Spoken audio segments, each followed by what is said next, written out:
You have seen the movie. Almost everyone has. The slow motion opener. The Spartan king standing at the edge of a cliff. The wind catching his red cape. 300 men ranked behind him in perfect formation. Below, a Persian host that darkens the earth.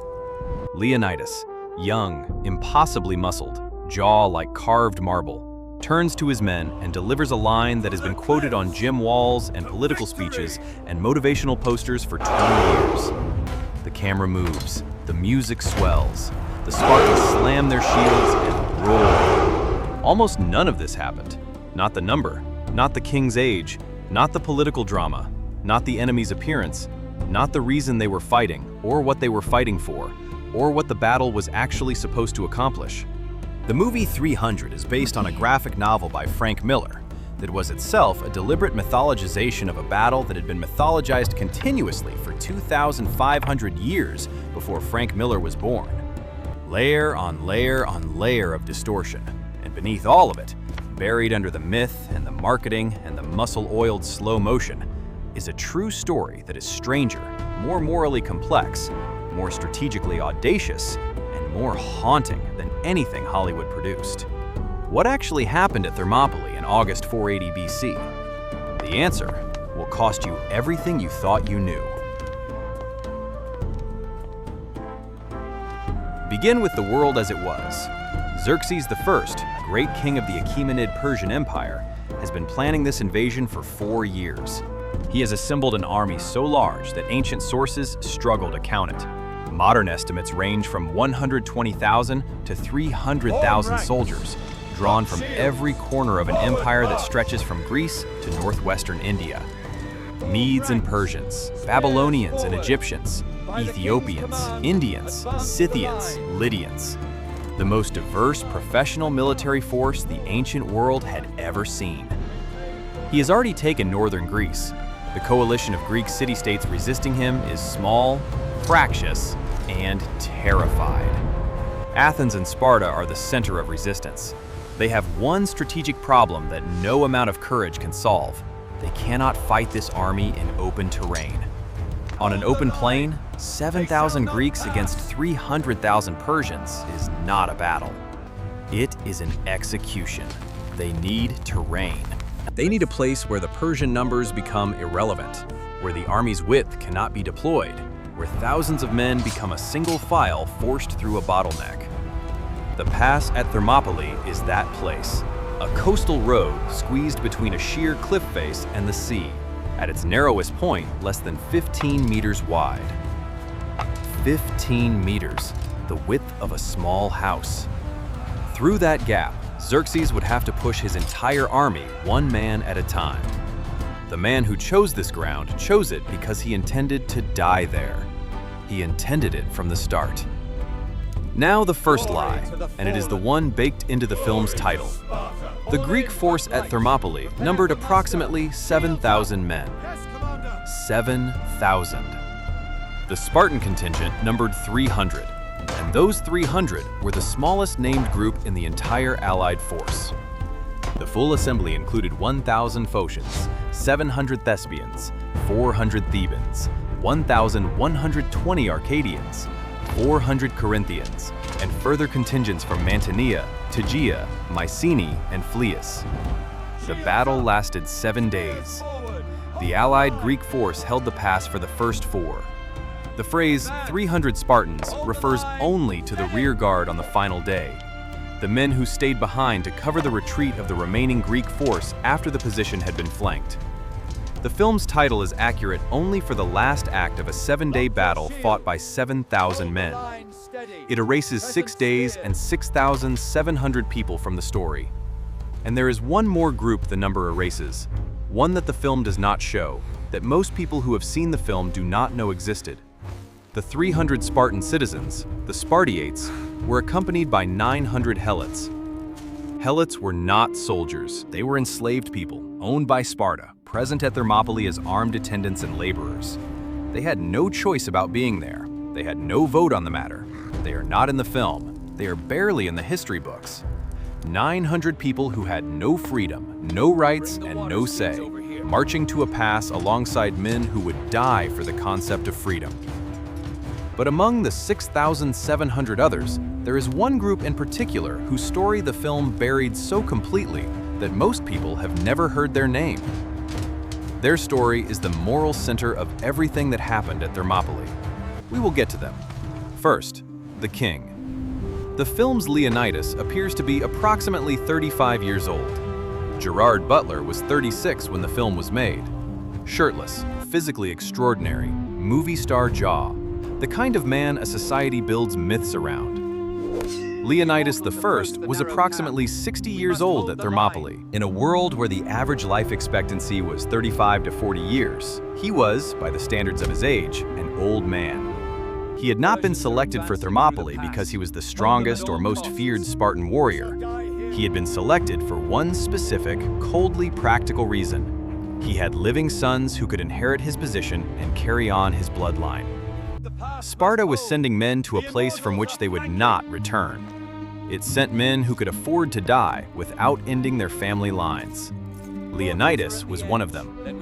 And the film's political drama, the corrupt ephors blocking Leonidas, the secret defiance, the young king riding out against the wishes of his government, this is entirely invented. There was no political crisis about the decision to send forces to Thermopylae.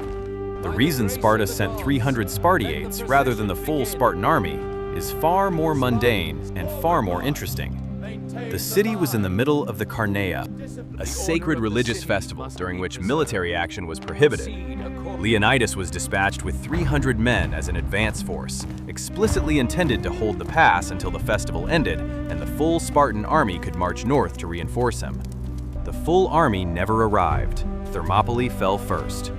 The film's Leonidas is a young warrior defying corrupt officials for freedom. The real Leonidas is a 60-year-old man following orders, executing a strategic plan he designed, going to a mountain pass he knows will kill him, because someone has to go, and he is the one who can afford to die. One version is cinema, the other is something harder and stranger and more real. Look at the Persian army in the film, deformed creatures, monsters with filed teeth and surgical modifications, and bodies that belong to nightmare rather than history. Xerxes himself, 8 feet tall, shaved head, covered in piercings, gold-plated, barely human. The Achaemenid Persian military was one of the most sophisticated, professionally organized, and ethnically diverse armed forces the ancient world had ever produced. The Immortals, Xerxes' elite 10,000-man force, were professional soldiers in elaborate, wicker-reinforced armor, carrying standardized weapons, trained and drilled and organized. They were not monsters, they were professionals. Xerxes I was a human being of approximately average height who wore a full beard, as Persian kings invariably did. He was, by every account that survives, an intelligent administrator who had inherited the largest empire in the world and was attempting to expand it. He was strategically outmaneuvered at Thermopylae by a 60-year-old Spartan king who understood ground better than he did. The film needed monsters. History delivered a professional army from the largest empire on Earth, commanded by a man who was trying to do what kings do: expand his holdings and punish rebellion. The real version is more frightening because it is human. What does it mean to fight for freedom when your economy is built on people who have none? That question must be answered directly. It is the most important correction this story can make. Sparta was one of the most rigidly hierarchical slave societies in the ancient world. The Spartan military system, the agoge, the professional warrior class, was built entirely on the labor of the Helots. The Helot population outnumbered Spartan citizens approximately 7 to 1. They worked the farms, they provided the food, they freed the Spartan citizens from all economic labor so that those citizens could spend their entire lives becoming soldiers. And Sparta was so afraid of the Helots that it institutionalized their murder. The Krypteia was an annual practice in which young Spartan men were sent into the countryside at night, armed with daggers, to kill Helots. Particularly strong, capable, or charismatic Helots, the ones who might lead. This was not considered crime, it was considered military training. Every year, Sparta formally and ritually declared war on its own enslaved population. so that killing them remained legal. The 300 Spartan citizens who marched to Thermopylae were accompanied by 900 people who had no freedom, who had no choice about being there, who would die in the same pass, whose names were not recorded. This does not diminish the physical courage of the men who stood in that pass. Courage in an unjust system is still courage. But the myth built on top of that courage, the myth that strips out the Helots, strips out the complexity, turns the last stand of a slave-owning society into a symbol of universal human freedom, that myth is a lie. A useful lie. A 2,500-year-old lie. And now, the people the lie most completely erased. Their city was called Thespia. It was a small city-state in Boeotia, with no standing military tradition, no professional warrior class. The 700 men who marched from Thespia to Thermopylae were citizens, farmers, craftsmen, traders, men who had picked up their spears and shields and marched north because their city stood directly in the path of the Persian advance. They were led by a general named Demophilus. He has no statue, no major film, no cultural memory to speak of. For 4 days, 7,000 Greeks held the pass. Then a local Greek man, his name was Ephialtes, told the Persians about a mountain path that circled around Thermopylae. The Persians used it. By the 3rd day of direct combat, Leonidas knew his position was about to be completely surrounded. He dismissed the allied contingents. He told them to go, to save themselves, to return to their cities, to fight another day. The 700 Thespians refused. They were not prohibited from leaving by any law or code. They were citizens. They were free to go. Demophilus gave them the choice, and they looked at the surrounded pass, at the mountain path the Persians were already using, and they stayed.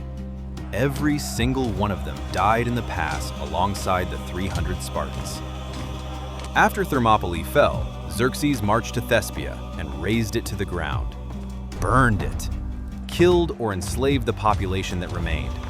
The city simply ceased to matter, erased from the map of Greek civilization along with its soldiers.